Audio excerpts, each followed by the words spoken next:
हमारे साथ जो मेहमान जुड़े हैं उनका परिचय आपसे करा देते हैं। हमारे साथ डॉक्टर आशीष सांडा जुड़ गए हैं, नेता हैं बीजेपी के।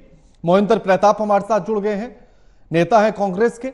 और हमारे साथ राजनीतिक विश्लेषक जुड़ गए हैं, निरंजन पोद्दार। आप तीनों का स्वागत है एएमवी नेटवर्क पर।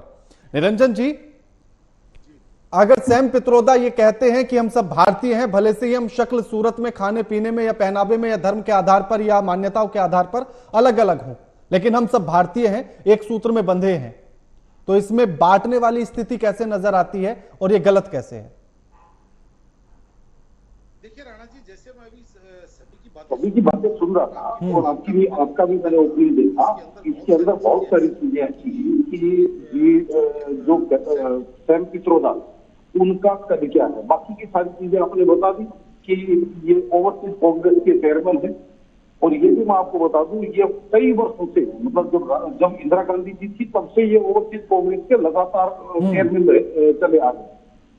और ओवरसीज कांग्रेस जो होती है उसका सबसे बड़ा जो कार्य होता है वो ये होता है कि पार्टी के लिए विदेशों से फंड अरेंज करना और पार्टी के लिए विदेशों के अंदर माहौल बनाना और पार्टी के लिए वहाँ जो प्रवासी भारतीय है उनके बीच में पार्टी का प्रचार प्रसार करना और उनके समर्थक इकट्ठे करना, ये ओवरसीज कांग्रेस का प्रथम कार्य होते हैं। लेकिन यहाँ पे अगर हम सैम पित्रोदा जी की बात करें तो देखिए, निश्चित रूप से आप इस चीज को समझेंगे, सैम पित्रोदा जी जो है वो राजीव गांधी जी के बहुत निकटस्थ थे, या यूं कहीं कि राजीव गांधी जी के लंगोटिया यार थे। वो जो एक जिसको कहते हैं विचार और जो सोच ये होती है वो एक संगत, हमारे यहाँ कहते हैं ना, संगत का रंगत का संगत आती है, संगत की रंगत आती है कि भाई जैसे संगत वैसी रंगत। तो उसी तरीके से देखिए, जिस तरीके से राहुल गांधी जी को भी वो रह करके सलाह देते हैं, इस चीज से कोई नहीं कर सकता। राहुल गांधी जी जब भी विदेश जाते हैं तो सैम पित्रोदा जी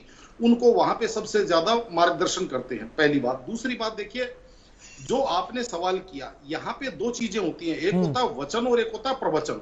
देखिए, जब आदमी प्रवचन देने जाता है तो कुछ भी बोल सकता है, लेकिन जब आदमी के विचार और जो आदमी के वचन होते हैं उनके अंदर आदमी की भावनाएं और आदमी की मानसिकता मापी जाती है। सैम पित्रोदा जी के सारे बयान आपने दिखाए, सारे बयान आपने बताए, लेकिन एक और सबसे गंदा बयान जिसको मैं आपको सामने उद्धृत करना चाह रहा हूं, आपने देखा होगा कि लगभग 6 साल पहले जब 84 के सिख नरसंहार के बारे में उनसे बात की गई थी तो उन्होंने कहा, अरे क्या हो गया तो हुआ। आपने देखा होगा, वो भी बहुत ज्यादा लोगों को हृदय विदारक था वो शब्द भी। लेकिन जिस तरीके से 10 अप्रैल 2019 को क्या बोला था उन्होंने।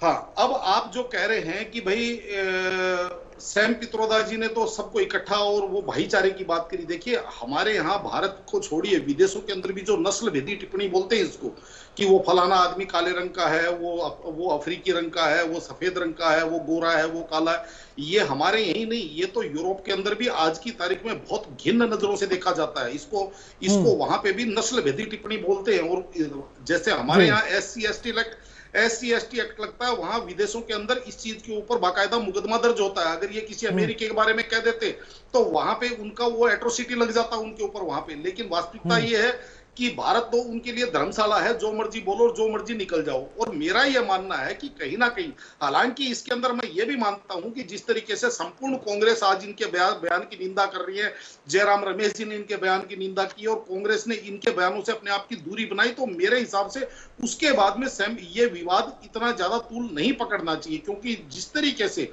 सैम पित्रोदा जी वहां बैठ करके और जो फुलटोस डाल रहे हैं और भारत के चुनावों को अपनी समझ में प्रभावित करना चाहते हैं, मेरा तो एक छोटा सा मानना और है कि सैम पित्रोदा जी जैसे लोगों को केवल चुनावों के अंदर हाइप मिलता है और बेचारे सोचते हैं मैं इस टाइम कुछ भी बोल करके और भारत के अंदर अपने आप की एडजस्टिंग बना के रखूं। क्योंकि जिस तरीके से सैम पित्रोदा जी ने आपने देखा होगा, जब ये हेरिटेज टैक्स की बात करी या अब जिस तरीके से नस्ल भेदी टिप्पणी करी, तो इसी वजह से इनके ये सारी की सारी चर्चाओं का विषय। लेकिन यहाँ पे कांग्रेस के लिए जरूरी है ऐसे लोगों से संबंध समाप्त कर लेना, क्योंकि अगर कांग्रेस उसके बावजूद भी ऐसे लोगों से संबंध बना करके रखती है तो इसके मतलब उनको इनकी इन ऐसी मानसिकता से सहमति मानी जाएगी। बिल्कुल ठीक। शुक्रिया आप सभी मेहमानों का हमारे साथ इस चर्चा में जुड़ने के लिए और ये तमाम बातचीत करने के लिए। लेकिन